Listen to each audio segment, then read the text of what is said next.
Hey everyone, you're listening to Deeper Grooves, Musicians on Music, hosted by Cliff Beach and sponsored by California Soul Music record label. I'm so happy to have someone that's so eclectic on the podcast today. I want to introduce everyone to Daniel French from the amazing Chicano Band in East LA, Los Cafeteras. I'm probably pronouncing it wrong. He's going to pronounce it way better than me, but they are a hodgepodge mix match of hip-hop, soul music, and traditional music from Veracruz, Mexico. Please help me welcome Daniel French. Hello. Check. Hello. Daniel, how are you? Hey, good. How are you? I'm good, thanks. Super excited to have you on the podcast today. It should be fairly straightforward, talking about a subject you should know pretty well yourself. I think I've heard of him. Yes, definitely. How is everything for you in life and in LA right now? Good. Just one day at a time, trying to focus on improving my routines. Routines have been big, like, tour life is like just a little bit of a mess. You try to have routines, but you're in a different place all the time. And so I've just been loving being home and being able to build up routines that help me live the life that I want to live, one step at a time. Nice. Yeah, I saw you were doing some composting, the last thing on Instagram I saw. Oh, yeah. I've been gardening and growing a bunch of greens, and which is cool. Like, I don't, not all of my food comes from my garden, but all of my greens do. So, yeah, I spend time there, and I try to water my musical garden and my food garden and the gardens in my relationship. So it's a cool metaphor to, like, remember that everything needs composting. Yeah, you also have more respect for your food when you put the time and the energy into it, and the ground and the earth. We're very much removed from that. Yeah, that's a great point. Yeah, you build a relationship with it. Yeah, I mean, they say, if people want to eat meat or not, if they go and actually hunt it themselves, you have a different appreciation, or go fish yourselves, and same with gardening too. Yeah, I think that's like our ancestors, that's how they lived, and that it's dangerous to be disconnected from your food, for sure. Yeah, you got to have respect. You got to have respect for your food and for the land and the earth and the universe and what it's giving you and its abundance that you're tapping into, and pay it forward. But I've been following your band for a long time. Obviously, I've known you for through Louise for many years, and had opportunities to see you on stage and chat with you in different social settings. But I always love getting a deep dive into the music in Las Cafeteras, and I'm not as connected into the Spanglish music world as Louise and other people, and so. Yeah, you guys are big. I mean, people know who you are, and you on top 10 lists for Chicano bands, and you're some of the great luminaries that you guys are rubbing shoulders with, and you deserve it. I mean, by listening to the music, it's everything and more than any of the critics or anybody other fans are saying. So, thank you. Yeah, no, I appreciate you checking in and checking out some of our tunes. It's a gift to be able to play music, and we've been playing together. I want to say that I started playing music with members of Las Cafeteras in 2006. And then we were like this group of students who was playing music at a community center called the East LA Cafe in El Sereno, in LA, Northeast LA, at a community center called the East LA Cafe. So at some point there was like 20 of us learning traditional songs from Veracruz, Mexico, from the Gulf Coast. Songs like where La Bamba comes from. Yeah, so we started there, and people would say, oh, here come, ahí vienen los cafeteros. Here's the cafeteros, the people from the cafe, the East Side Cafe. Right. So we were kind of named by the place that we came out of, this community center called the East Side Cafe. And then, I don't know, we just kept playing, and we're like trying to learn these like traditional songs and get them like at least to have them be subpar and not terrible. And when we played them, and it's cool because I didn't grow up with that music, but then we kind of kept playing, and after a while we needed like a band name. Like, all right, well, what do we put on the flyer?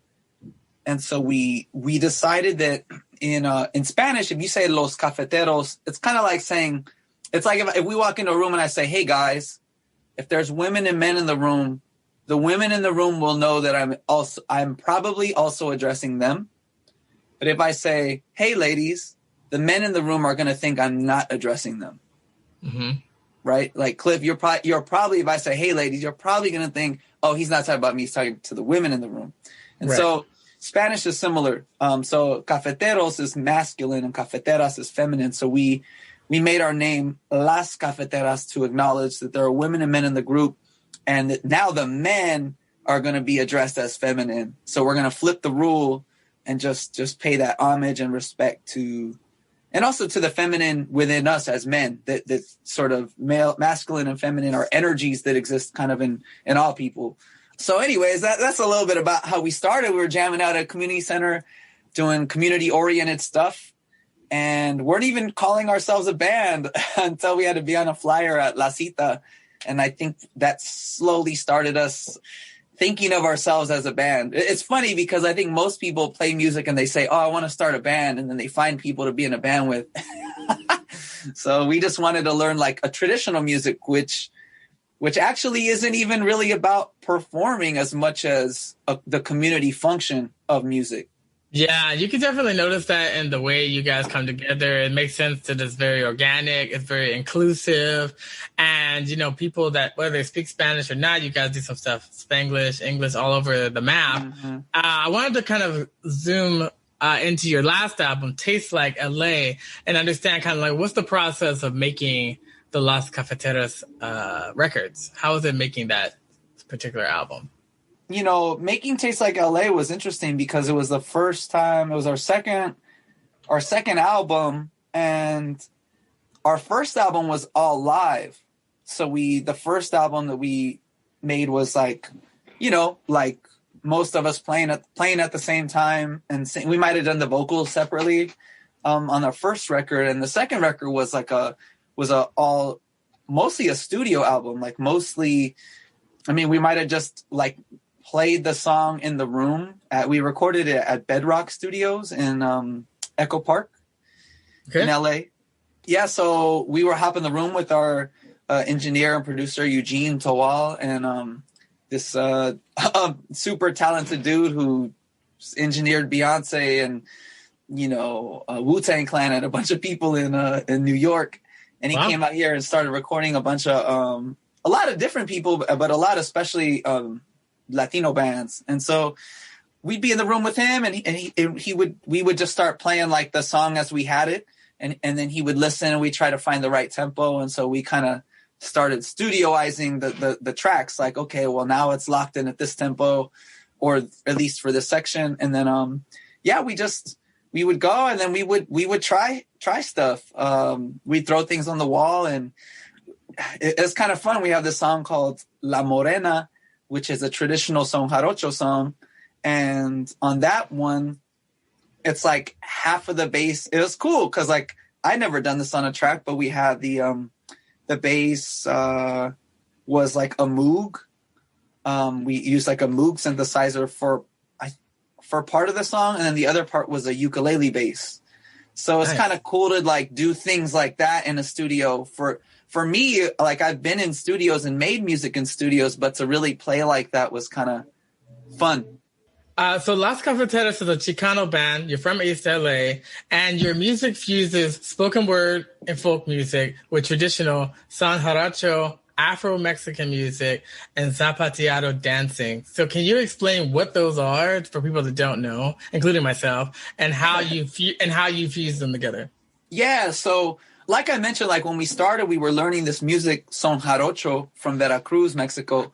And it's an Afro-Mexican music. It's a music that comes from the Gulf Coast. Like everybody knows the song La Bamba, but not everybody knows the story of La Bamba, and how even Bamba is as I've heard it, is a Bantu word from West Africa that I don't know anybody who knows the meaning of that word, but that's part of the heritage of it. And so the Spaniards came, long story made very short, the Spaniards landed in Veracruz first in the Gulf Coast of Mexico, what we now call Mexico, subjugated, attacked the native folks there, the Popolucas. They brought with them West Africans that they had enslaved. They brought with them Arabs and Jews that were on those ships who were coming from Spain. And so you had this mixing of culture, kind of like in Louisiana, you had through slavery and all the travel of all the different people who were coming there, plus the native folks.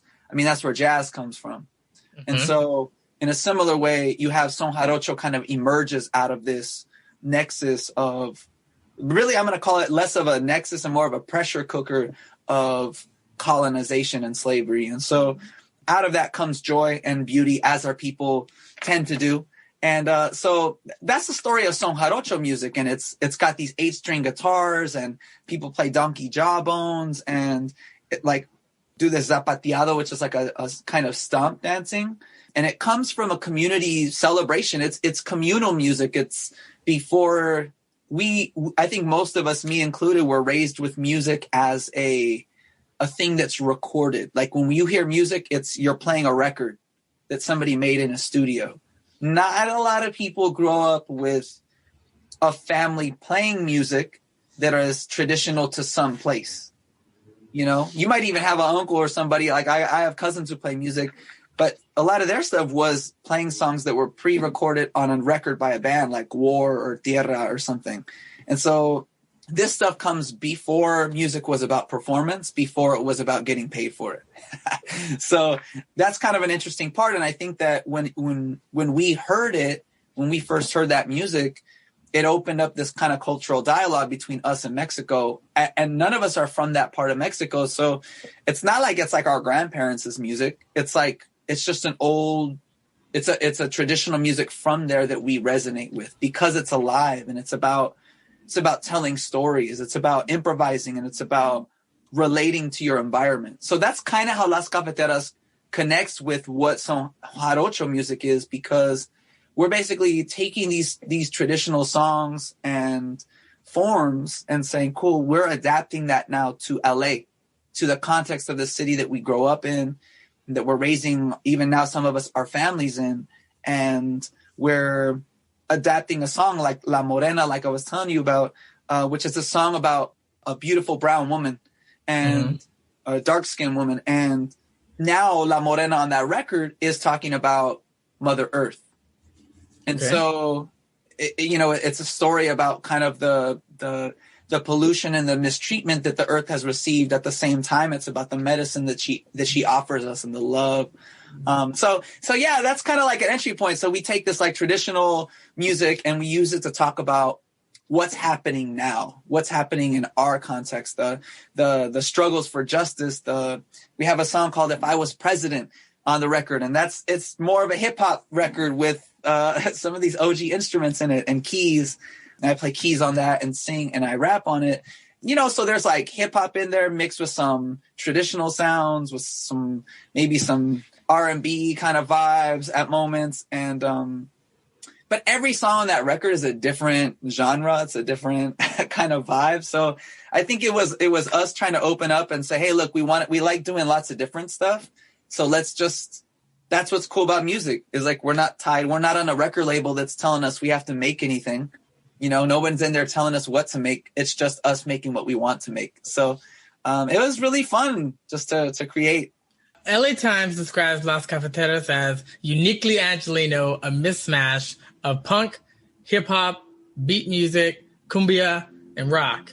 And they say live, your band is magnetic. So would you say that's an accurate description of the kind of hodgepodge mix of all the different styles, all the different influences, the traditional, the contemporary? Is that really what Las Cafeteras is to you? Yeah, I mean, I think that's part of it, I mean, Las Cafeteras is like, you could call it Chicano music, but really I would call it more like LA music. Like, I feel like if you grew up in LA, you grew up with, there's a bunch of different LAs.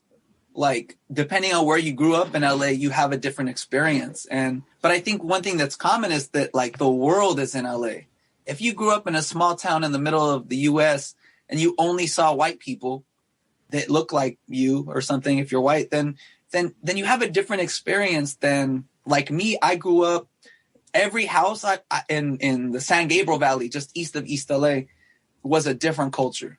like I go in one house, I'm taking my shoes up. The other one, I'm bowing. The other ones, I'm yelling and hugging the parents. The other ones, like every house was a different country, culture, food. And so that I feel like I call our music LA music because LA is Mexican, you know? I mean, LA is originally LA is Tongva, you know, it's Tongva land, the native people from here. But I feel like if you're in LA, you can't help but do Mexican things. You can't help but have tacos and burritos, and most of the streets are named out in Spanish. And so California, you know, all these words. And so it's us kind of just blending this world that we grew up in, hip hop and cumbia, which is like dance music from Colombia, and our traditions, Native American stuff and sounds, and the kind of ways that we're piecing together our experience. I think this record was sort of an adventure in that, you know, I mean, there's kind of like there's a song about the ice cream man there called El Paletero. You know, it's like, oh yeah, like a love song about the ice cream man. I mean, you know, like everyone loves the ice cream man. When they hear the music or they see the cart, they come running.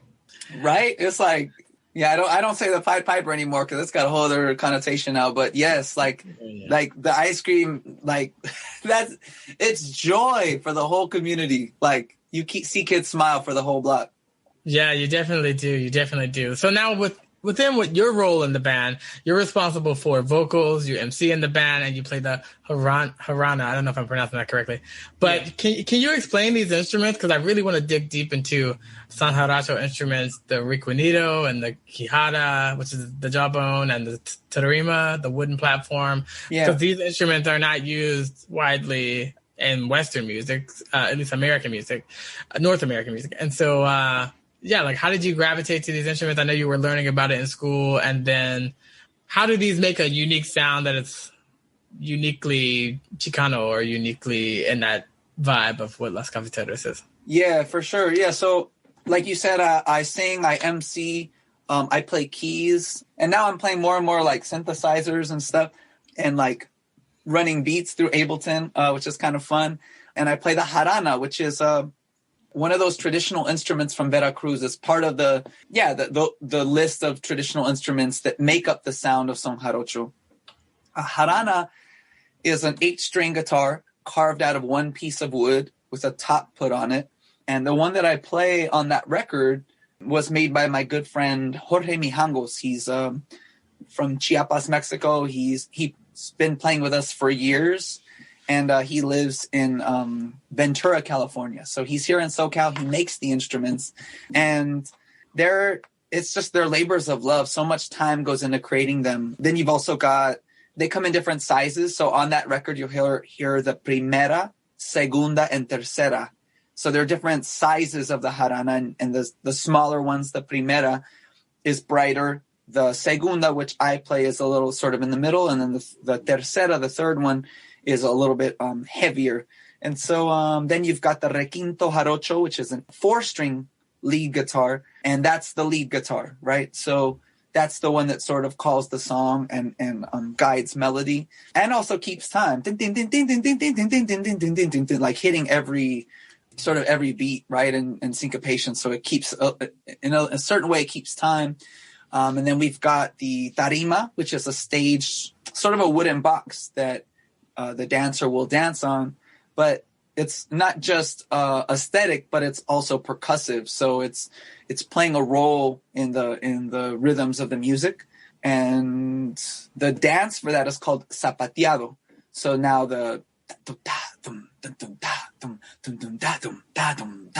you'll hear on La Morena at the top, and that's people wearing some shoes that have heels that clack on a piece of wood.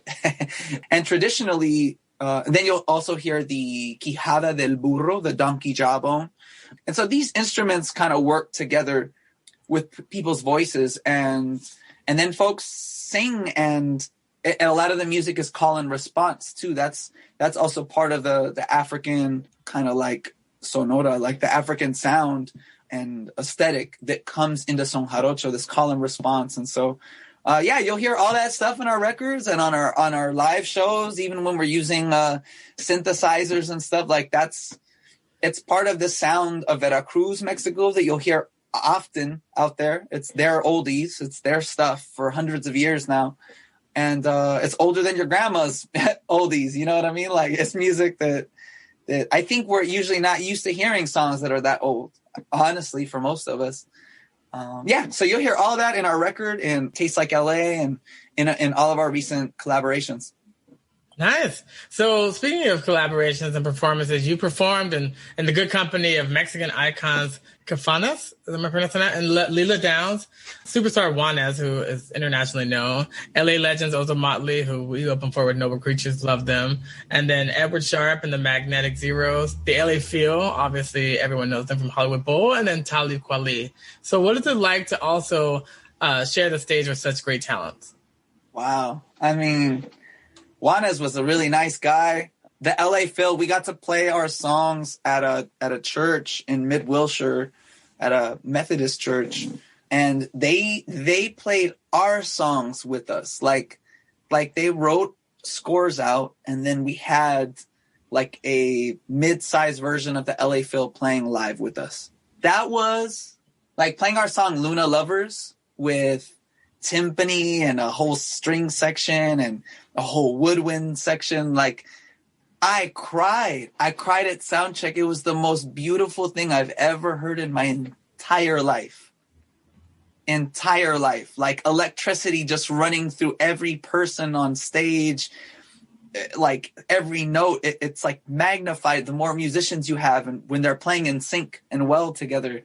And it was super fun, and it was also scary because in our band, you know, we're not like, we're all trying to be better musicians every day, but I mean, we're not like jazz heads, or we're not used to following written music. So like, I remember we were playing the song Trabajador, Trabajadora, and they're running off of sheet music. So like they have, like, we're used to running off of cycles of sounds. Like, you might vamp on a section and it's just going to loop until the next cue comes.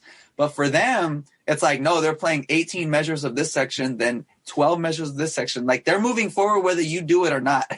So there's one time we started late on a section, and I had to count how many bars and then remove those bars from my hip hop section, my rapping section, so that we wouldn't hit the next cue, like, so it wouldn't crash. And I was so scared that I was going to miscount bars and like have it go from the most beautiful moment of my life to the ugliest, like crash and burn.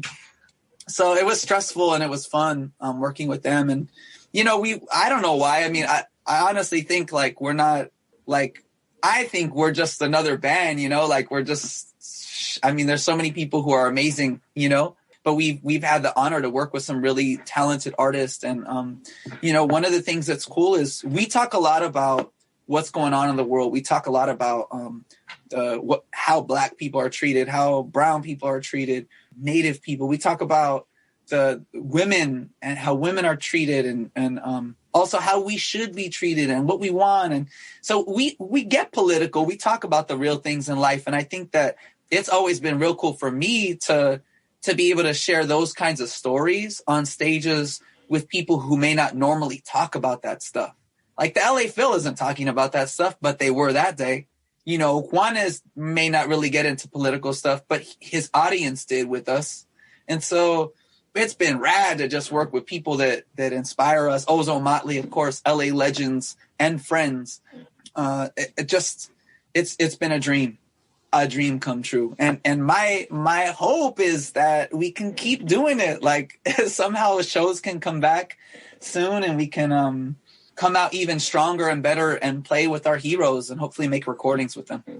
Oh yeah, I mean, they definitely will. If you can bring back traditional music before recorded music was even a thing, then music will come back, events will come back. There's no doubt about that. We will survive. And great music always survives. It's just the way that it is. And so I think it's also nice with the LA Feel because it shows such a huge, iconic talent of LA embracing you and your band and the culture that, you know, And that's LA's roots. LA is from, originally Mexico, or what's now known as Mexico. And so I think that's great. I think that's great to see that juxtaposition. And I do understand about them keeping you on your toes.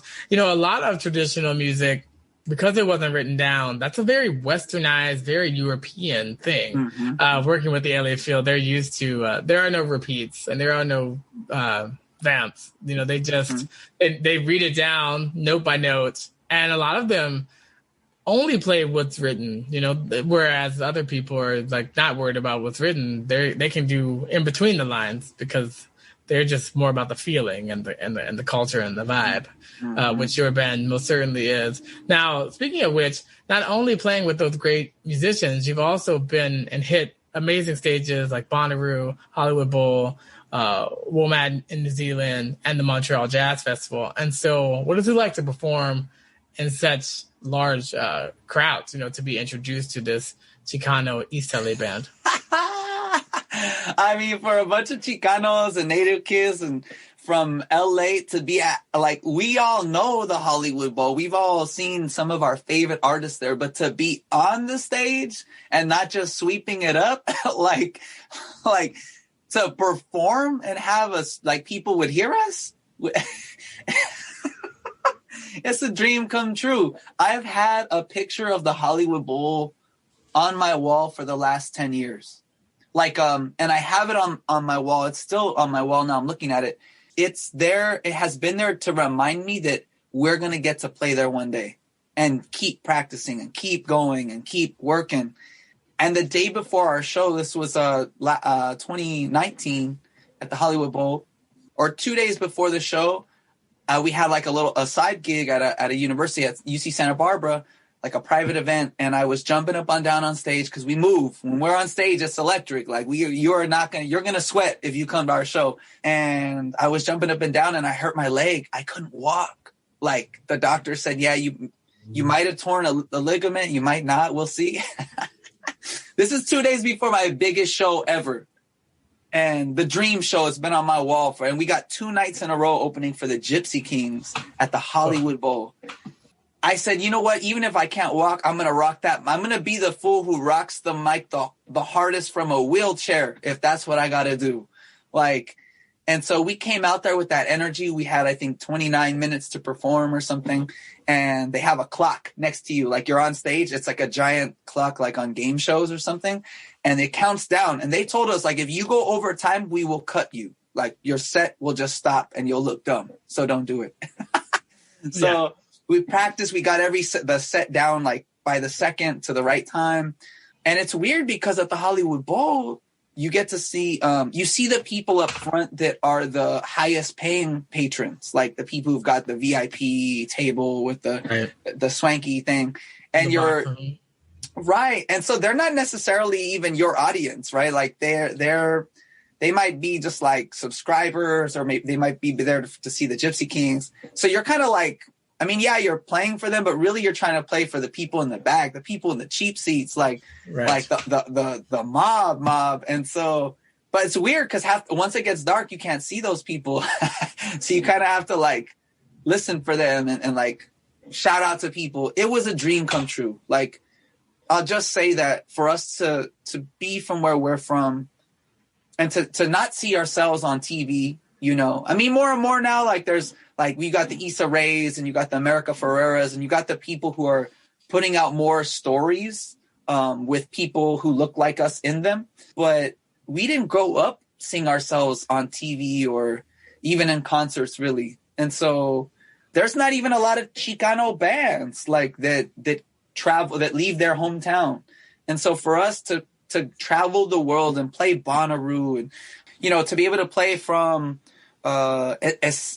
to play with artists like Estelle in Atlanta and to come back to the Hollywood Bowl, it was like a dream come true. It wasn't oh, I've made it, I can kick it now. It was no, this has been on my wall for 10 years and it just came true. And I'm hopping up and down on one leg. I can't believe I just played at the Hollywood Bowl. I I don't know how many people, 14,000 people or 20,000 people waving their hands in the air, saying thank you to each other and to their ancestors. And now what? Like, what's the next dream? What's the next goal? And that's one thing I love about music, is that it's endless. It's like the ocean. Like, you'll never know the ocean. You might sail on different days to certain parts of places, but the ocean is so vast. Like, we only see the surface. And I feel like music is like that. Like, it's like this devotion, this relationship that we kind of embark upon. And the more we spend time with it, the more it teaches us about music, but also about ourselves. It's like a mirror. It's like, the more I give you, the more you give back. The more I give you, it's the cycle. And it's not about even, I mean, yes, I want to become a master at the instruments I play, but really, to me, that a master still has so much to learn. And so I think it's the same way with dreams. Like, music teaches us about, hey, well, you're trying to play this chord. Well, I don't know how to play the chord, or it's hard to finger the chord, or, you know, on the guitar or the piano. I don't know what notes to play or what comes next. You struggle, but then you get better, and then now you're not trying to figure out that thing, like, because you practice, right? You get better, and now you know your 1-4-5s or whatever. And then with time, you get more comfortable with certain things, but at the end of the day, you're learning about yourself and how to become a better person, because you have to deal with your patience, you have to deal with self-doubt, and the universe gave me that opportunity the day before. Like, all right, well, I mean, how down are you for this dream? Are you willing to go even if you can't walk? Like, I had to put that in my mind. Like, even if I can't walk, I'm going to get on that stage and deliver this performance. Like, if I have to crawl, people have to, like, no matter what, I will do it. And I think that our lives are full of moments like that, where whether you're a musician, a singer, a trombone player, whether you're a painter, a chef, like, life, and of course 2020 and 2021 has been throwing things at us, reasons to stop, reasons to curl up in a ball and cry. And if we do, that's fine, but we gotta get back up, because there's a dream out there waiting for us to experience, a dream waiting to receive us. And then we'll realize that mountaintop, that there's more mountaintops after that. There's just levels on levels of dreams come true, and mastery of self, mastery of the craft is a part of the process and the goal to get there. More than just saying, oh, I played the Hollywood Bowl, like, haha, look at me. It's like, no, it's me. It's the pursuit of what's possible, because I have to believe that I'm capable of more, and that more is possible. I cannot accept less. I cannot accept that the world is small, or that I need to act small. I refuse. My mom taught me better than that. Yeah, So, I think that's true. There's a lot of self-limiting beliefs out there, and you have the power to overcome that by putting up things like a picture of the Hollywood Bowl, and dreaming big and thinking big, and letting the law of attraction bring you closer to it, and walking out or crawling out or rolling out onto the stage, however. You know, the show must go on. You know, opportunity knocks. You got to put on the work clothes. You got to get out there and do it no matter what. Big time. So then you guys are in a great class of artists, especially Chicano bands. I've seen the rise of Chicano Batman over the last couple of years as well as the Grammy-winning La Santa Cecilia, who I've seen on many different things, TV, the Grammys. And so why do you think the music scene is becoming more embracive and more eclectic? Yeah, I mean, this is kind of part of what I meant when I talked about LA music. Like, yes, La Santa Cecilia makes a lot of music in Spanish, and Chicano Batman mostly makes some music in Spanish, but yet it's all kind of considered, like, related to each other, right? And we've all played shows with each other, and, like, you know, all the same gigs with each other and our friends, and in different, you know, across the bands. And so it's like, there's the LA-ness of music, and just, you're going to cross different circles of music naturally. But there's also, at a very, very high level, one, I think that Latinos are more, Latinas, Latinos, Latinx folks are more integrated into different rungs of the music industry now than they were even 10 or 20 years ago. But also, like, if you look at it, like, when J Balvin put out Mi Gente with Beyonce, that was a giant sign that Latin music is now pop music. What was now considered Latin is now pop. Like, when Beyonce wants to get on a track, it's pop music now. Despacito broke all the records. It's pop music now. I was on my family's reservation in Kahnawake out near Montreal, Canada, and getting some fish and chips.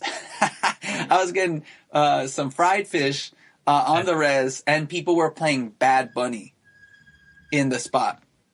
Like, so this music has become pop music, and I think that has those people, those artists and their teams have really opened up markets for us. They've opened up ears, because now people want to hear that Latin thing, even if they don't know what it means. It's just like, ooh, you know, like, it's got a little thing. And now you've got people like, you know, you've got like YG, you know, dressing up in a mariachi suit, you know, in his music video, like.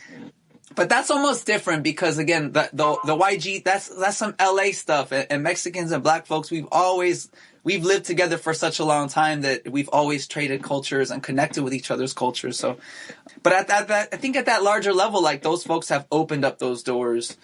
You know, people even like Ivy Queen, like from reggaeton, like, there's all these waves of music that have opened up, and all of their excellence has kind of made it possible for, I think, wider audiences, not just whiter audiences, but wider and more vast audiences around the world interested. We got people from Nigeria who listen to us and play us. Yeah, that's powerful. That's wild. Yeah. But I listen to Nigerian music, so it's like dope. Like we're listening to, I mean, we're not like popular in Nigeria, but I'm saying, like, we have that exchange now. And as an artist who, I go to shows and I love artists, and those are memories that I make at their concerts with my friends and family. Like, to be listened to as an artist, it's like such a big honor, because I just don't see myself that way. Like, why would you listen to us? But it's so cool that we get that cultural exchange. Yeah, and that's probably why people enjoy looking at it, listening to you, because it's not trying to be anything that's not, and it's not trying to really be anything. It's just trying to be, or it is. And so what's next musically for the group? Yeah, next, you know, quarantine's been a little weird. It's been hard to get together as a band, you know. Like I have my room set up as a studio, so I can record from home, and we've had a lot of us, the individual band members, working on our own songs and kind of passing them around here and there. Like, hey, maybe put some vocals on this one, Daniel or Denise or Hector. Jose, our drummer, you know, he'll put out songs. And so, like, I think that quarantine has caused us to have a different process, because we can't get in the room anymore, because, you know, we have different levels of vulnerability to COVID. But nonetheless, we've continued to write and create. And I think that what's next is I think you're going to hear more sounds in the next record, in the next singles. Already there's some more electronic elements, some 808s, some, you know, more beatmaker type driven stuff. But of course, still these traditional instruments. And I just think that we're growing a lot. And I think that COVID has caused everybody to grow a lot. So you're going to hear more love songs. You're going to hear more hip hop. You're going to hear more cumbia, more of things in between. And I hope that you'll hear things that you've never heard before. This next set of music is coming out super fire, and I can't wait to share it with y'all. Excellent. So we have some rapid fire questions that we ask all our guests as we start to wrap up. Yeah. And so what advice would you give a newbie starting out in music today? It's the same advice I give myself. Practice. Keep going. I mean, there's your craft, and then there's the business, and they're I mean, now, you know, it's kind of the same thing. Like, you got to work on your craft every day, and you got to figure out the craft of the social media and the business side. Yeah. So just keep at it, the thing I tell myself every day is, like, don't be precious about that. Adrian Young, this awesome producer, he says, you don't be precious about your shit. Like, just make it and make more stuff and share it and make more stuff and keep going. Don't let nobody stop you. Whether you got 1 like or 1 million likes, who cares? Like, if you like it, put it out and hustle it. Yeah, all great advice and definitely true in this new online world that we live in. And so what do you want your legacy to be? And I know you guys have many, many years ahead of you, but like when it's all said and done, what do you want people to say or remember most about you and about the group? Myself, I feel like legacy lives in the mind of those who knew us best. So there's qualities to the legacy. Like, what my mom would say about my legacy is different than what you might say, just because my mom knows me better, or in different ways. And so I would want my legacy to be that the people who I loved knew that I loved them, felt that love in my day-to-day actions in their life, and that legacy also hopefully included following your dreams and following your joy. That's what I would want people to, I guess, say about me, but also live. I hear that. I think that's a lot of musicians, and I think the world needs more of that. It needs more people living their best lives, living with the intentionality, living out their dreams, being free to dream, because sometimes parts of life can choke a dream out of you or make it very difficult for you to have the mindset to be free thinking to dream. So that's great. And I do agree with the layers and levels, depending on how people know you. And your mom usually knows, I think, for me, the best. What should people listen to first in your discography? If they're going into your stuff, like what song, what album, like what's the go-to? Yeah, for sure. If you're your first time coming to Las Cafeteras, check out La Bamba Rebelde. It's a version of La Bamba. It's Chicano style. Lots of good vibes and stories on it. And then press the random button or go from there. But I think that's a good place to start. And then we also just put out a really cool cover of Georgia, which Ray Charles made famous. But it's like a cumbia version of Georgia, so you can check that out. We did it for the Georgia elections. Nice, that's very cool. I have to check that one out. That one I haven't heard, but the La Bamba I did, and I definitely want to dig in more. And so, where can everyone find you online? Hit us up everywhere. We're on Instagram at Las Cafeteras, and on all the platforms we're at Las Cafeteras, Las Cafeteras. Check out our stuff on YouTube. We got a bunch of cute videos. We're on all of the streaming platforms like Spotify and Apple Music. And we're out there. So, we got some cute merch. If you want some, some swaggy gifts for your, loved one or friends or even your enemies, we got the culture that you can wear, that you can bump it in your car, or while you're making your dinner. Excellent. Well, Daniel, thank you so much for coming on and talking to us on the podcast Deeper Grooves to let us learn all the amazing things about the music of Las Cafeteras. And we definitely want to keep in touch with you guys. We'll circle back when all the links and everything are done so that we can continue to follow your illustrious career. And we hope that the world gets rebooted. And we'll see you guys out back on the stage in LA and beyond very, very soon. Thank you so much, Cliff. It's been a pleasure to be on the show, and y'all take care. Keep on doing your thing. You too, sir. You take care. We'll talk soon. Hey, everyone. Thanks again. You just listened to Deeper Grooves, Musicians on Music, hosted by Cliff Beach and sponsored by California Soul Music Record Label. Daniel French, so happy to have him on the podcast today and to speak about the music of Las Cafeteras. Definitely listen to them on all streaming platforms. Follow them on social media. They are definitely a Chicano band, East LA band to watch. Super excited to have their great versions of Georgia and La Bamba. Go check it out. Go check it out right now. It's amazing on all streaming platforms. Las Cafeteras. I'd like to also thank our engineer Tim Hall in 1192 Studios for mixing and mastering this recording today. If you like what you hear and you want to hear more, you can check us out online at www.californiasoulmusic.com/Deeper Grooves or anchor.fm/Deeper Grooves. Until then, be you. No one can tell you you're doing it wrong. We'll talk to you soon. Take care.